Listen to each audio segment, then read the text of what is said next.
गुरुजी आप बोले ना, गुरुजी आपने जो आज पंचायत समिति से जो निर्णय लिया है कि ट्रैक को बनवाना, उसके बारे में आप क्या बताना चाहोगे? उनको सभी को बताइए आप। देखिए, सबसे पहले तो ये कि मैं सभी ग्राम पंचायत के सम्मानित नागरिकों को, सम्मानित नेतृत्व को, वर्तमान सरपंच साहब को, भूतपूर्व सरपंच साहब श्री फतेह सिंह जी, श्री आवास सिंह जी बगड़िया जी, बीच में मैडम कुशवाहा जी कंवर जी भी रहे हैं, इन सब की एक लंबी सोच रही है। और जो मैंने इस गांव में देखा वो ये देखा है मुख्यतः कि भले इन लोगों की ग्राम स्तर के ऊपर भावना, राजनीतिक भावना या मतभेदता अलग अलग हो, लेकिन गांव के विकास को लेकर ये सब लोग एक रूप हैं। और एक रूप होने से सीधा असर इसके हमारे ग्राम पंचायत जो बड़ा हुआ है उसके विकास पर पड़ा है। वो क्यों? क्योंकि ये सभी जो प्रत्याशी हैं या नेतृत्वशील व्यक्ति हैं वो ग्राम स्तर पर आपस में जो भी है राजनीति करते हैं, लेकिन जब बात विधायक स्तर की आती है वोटिंग की, तो सब मिलके सब सारे उन्हीं के वोटर हैं। और इस चीज़ का विधायक जी माननीय डॉक्टर साहब जितेंद्र सिंह जी को अच्छी तरीके से पता है। और ये एक बहुत बड़ा कारण है कि आप इधर जो ये हॉस्पिटल देख रहे हैं, ये इधर जो आप दिखाइए इनको सबको, ये जो हॉस्पिटल देख रहे हैं, आपको विश्वास नहीं होगा, पूरे ज़िले में आप घूमिए, किसी भी ग्राम पंचायत में इस स्तर का आपको हॉस्पिटल नहीं मिलेगा। बड़ी उपलब्धि है। दूसरा, जो आपका विद्यालय है उसकी जो बाउंड्री और उसका जो कैंपस है यानी क्षेत्र है, इतना क्षेत्र भी बहुत कम विद्यालयों में मिलेगा। तो मैं इसके लिए सबसे अधिक जो है ना ग्राम पंचायत के उन्हें नेतृत्व को, जो भूतपूर्व है या वर्तमान है या सामूहिक रूप से है, उनको देना चाहूँगा। साथ ही साथ जो युवा टीम है यहाँ की, युवा आप जैसे लोग हो, करीब 50 के आसपास की ग्रामीण ओलंपिक कमेटी का जो व्हाट्सएप ग्रुप बनाया है, उसके ऊपर भी 50 से ऊपर संख्या हो गई होगी। तो समय समय पर आप सबसे हमें डिस्कस करते रहते हैं इस विषय में। जिसकी कोई जिज्ञासा होती है, प्रश्न होता है, तो उसका जवाब व्हाट्सएप ग्रुप के माध्यम से मिल ही जाता है। तो वो तो आप लोगों को मिल ही जाते हैं। जो मेन आपने बात पूछी उसके बारे में मैं और बताऊंगा कि पूर्व में करीब 2 साल पहले 10 लाख का बजट नरेगा के माध्यम से इस विद्यालय के इस मैदान को, इस विद्यालय का जो मैदान है वो भी यही है, लेकिन वो आज से 15 दिन पहले था, वो ऊपर जो आप देख रहे हैं ना, इस तरीके का ही नीचे था और वो बंद पड़ा था। माननीय डॉक्टर साहब का करीब 15-10 दिन पहले अभिनंदन हुआ, जो काम उन्होंने करवाए थे। और उस अभिनंदन में एक नई जानकारी सामने आई।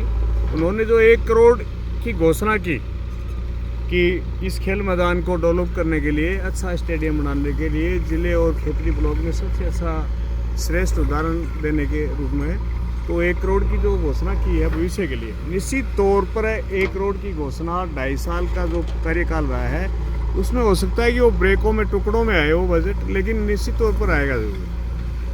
उसका सही तरीके से अगर यूटिलाइजेशन होता है, और चूँकि अब इसलिए होगा कि यूथ भी जागरूक हो, मैं भी आपको मेजरमेंट से संबंधित या डेवलपमेंट से संबंधित या जो भी कुछ ट्रैक या फील्ड या जो भी इवेंट्स हैं उनसे रिलेटेड जितने भी जानकारी रखता हूँ। इसके अलावा अंतर्राष्ट्रीय स्तर के जो लोग हैं मेरे से ऑलरेडी पहले से जुड़े हुए हैं, उनको भी समय समय पर विजिट करा रहे हैं, उनसे भी राय ले रहे हैं। और इससे निकल के ये आएगा कि अब हम इस टिल्ले को और आगे नहीं खुदने देंगे, आगे बस इसको रोक देंगे यहाँ पर ही, क्योंकि भविष्य में जो वो बजट आएगा उससे इसका ऊपर का समतलीकरण करा देंगे और ये स्टेज हो जाएगा। इसको फ्लोर टाइप में यूँ रख देंगे, ग्रासिंग लगा देंगे और बीच में पैडियाँ लग जाएंगी। साइड में कहीं से ज़्यादा खुद गया तो अंडरग्राउंड स्टोर हो जाएंगे, एक इधर हो जाएगा, एक उधर हो जाएगा। तो इस तरीके से तो ये फ्यूचर का, यानी स्टेज भी हो जाएगी, स्टेज के नीचे ही जो है ना दो मकान इधर हो जाएंगे, 2 उधर हो जाएंगे, वो 1 करोड़ वाले बजट में, जिसमें सामग्री रख सकते हैं स्पोर्ट्स का जो भी है। इसके अलावा और कुछ आवश्यक ड्रेसिंग रूम है या फ्रेशिंग रूम है, वो सब सारे के सारे उसमें रखे जा सकते हैं। अब बात थी वो 10 लाख की, जो उस दिन डॉक्टर साहब ने बताई कि 10 लाख का बजट नरेगा के माध्यम से इस ग्राउंड को डेवलपमेंट करने के लिए दिया जा चुका है। जब ये बात दिमाग में लोगों की आई, मेरे भी आई, चूँकि मैं स्पोर्ट्स से करीब 25 साल से जुड़ा हुआ हूँ, इसलिए बात यह है कि जब 10 लाख दिया गया है तो फिर खर्च हुआ होगा या नहीं हुआ होगा, दो ही तो बातें हैं। हुआ है तो कितना हुआ, नहीं हुआ तो क्यों नहीं हुआ, और नहीं हुआ है तो अब वर्तमान जो ग्राम पंचायत के मुखिया साहब हैं उनसे, सरपंच साहब से या जो ग्राम सेवक साहब से, उनसे मिलकर हम लोग इसको शुरू करेंगे। और उस दिन से मैंने दिमाग में बैठा ली थी कि हमें करना ही करना। अगले दिन ग्राम सेवक जी से मिलने पर मालूम चला कि कुछ कार्य जो करीब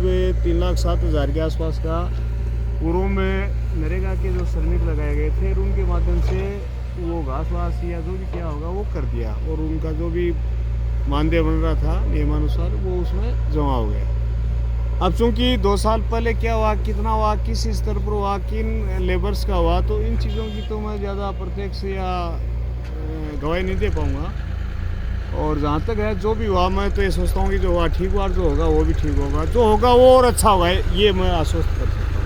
अब बचे हुए जो करीब 6,40,000 के आसपास रुपए बचे थे उस दिन की, अगले दिन की सूचना के हिसाब से, तो 6,40,000 का ये जो डेवलपमेंट होना है उसमें सबसे पहले तो इसका समतलीकरण, पहले तो ये भराव हो रहा है मिट्टी का, फिर भराव के बाद में समतलीकरण हो जाएगा, समतलीकरण के बाद में इस पर रोलिंग हो जाएगी, रोलिंग के बाद में ये जो 400 मीटर का ट्रैक है जो आप लोग देख रहे हो ना, ये क्या होता है कि 10 मीटर का होता है, तो 10 मीटर का ये स्टार्ट हो गया है मेजरमेंट करने के बाद में। इस तरीके से ये स्टेट और तरफ लगने के बाद में 400 मीटर का ट्रैक हो जाएगा। अंदर फुटबॉल का, हॉकी का मैदान बन जाएगा।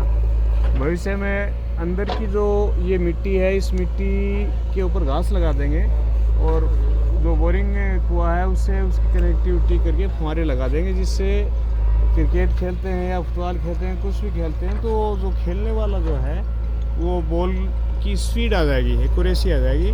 और घास लगने के बाद में बरसात जब होगी या फुहारे उनके ऊपर चला के फिर रोलर मंगाएंगे प्रेशर वाला, उससे रोलरिंग करा देंगे इसकी, तो जो ऊंचा नीचा थोड़ा बहुत भी सूतपुर भी रह गया वो भी एकदम लेवल आ जाएगा।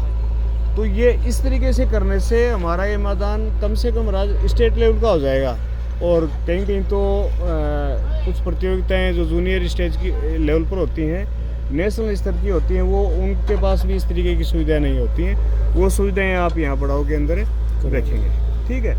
तो संक्षिप्त में और विस्तृत में भी मैंने इसकी रूपरेखा बताई है। और निश्चित तौर पर ये काम हमें ये 10 लाख वाला तो पूरा मात्र 1 महीने में करा देंगे। उसके बाद में माननीय विधायक महोदय जी से दोबारा संपर्क करेंगे, जो गणमान्य व्यक्ति हैं, नेतृत्वशील व्यक्ति हैं, उनके माध्यम से वो मिलेंगे वो लोग। और मुझे विश्वास है कि वो इस तरीके के व्यक्तित्व के लोग हैं आपके गांव के कि डॉक्टर साहब उनको मना नहीं करेंगे, जाते ही जो है ना आगे का बजट जो है वो हो सकता है किस्तों में दें, लेकिन वो दे देंगे। तो हमें स्टेप टू स्टेप इस चीज़ को डेवलप कर लेंगे। और एक अपने आप में इस ज़िले का सबसे बड़ा उदाहरण बनेगा बड़ाऊ, कि खेल के क्षेत्र में अगर कोई मैदान है तो बड़ाऊ का जाके देखो। जैसे कि आज चर्चा चलती है डालमिया कॉम्प्लेक्स की, मैं डालमिया में फिजिकल टीचर था, तो जब गया 1998 में तो वहाँ भी ऐसा ही कुछ था, लेकिन जब वापस 2005 में डालमिया छोड़ी उस समय बहुत कुछ चेंज आ गया।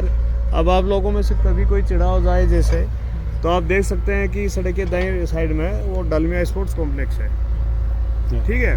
उसमें जो भी फैसिलिटीज़ हैं वो राजस्थान में बहुत कम जगह हैं और झुंझुनू ज़िले में तो कहीं भी नहीं है। मेरा ये मानना है कि वो ही फैसिलिटी और वो का वो सारा का सारा यहाँ इस गांव में हो भविष्य में। और मुझे विश्वास है कि युवा शक्ति जो है वो अगर टीमी स्पिरिट से काम करती है तो निश्चित तौर पर ये होगा होगा होगा। और चूँकि आज दशहरा भी है तो मन से निकलने वाली बात या आत्मा से निकलने वाला जो भी है वो गलत भी नहीं है, और भगवान कुदरत हमारी सुनता भी है। इस अवसर पर जैसे मैं तो ये कहूँगा कि नवरात्रा के दिन आदमी की आत्मा बोलती है, उसका दिमाग कम बोलता है। जो विश्वास करता है, धार्मिक प्रवृत्ति का होता है। तो मेरे मुंह से जो भी चीज़ें निकली हैं, अभी मेरा दिमाग नहीं काम कर रहा है, मेरा आत्मा से निकलने वाली ये आवाज़ है और इस आवाज़ पर आप सब विश्वास करें। और अगर मैं 3 या 5 महीने आ रहा तो निश्चित तौर पर जाने से पहली बात तो जाऊंगा ही नहीं। आपकी टीम स्पिरिट कम हो गई तो हो सकता है कि मुझे सनाना में इंग्लिश मीडियम खुल गई है महात्मा गांधी, 3-4 महीने में इंटरव्यू होने वाली है तो मैं भी इंटरव्यू दूंगा, हो सकता है मेरा भी सिलेक्शन हो जाए। लेकिन अगर आप लोगों की टीम स्पिरिट ऐसे बनती रही तो 13-14 किलोमीटर की दूरी कोई ज़्यादा दूरी नहीं है और मैं इंटरव्यू नहीं दूंगा, फार्म ही नहीं भरूँगा। तो ऐसे में फार्म ही नहीं भरूँगा तो सनाना जाने का कोई औचित्य नहीं है और फिर बात ही खत्म है। वो 3 महीने में आपका मालूम चल जाएगा कि आपकी टीम स्पिरिट कैसी है।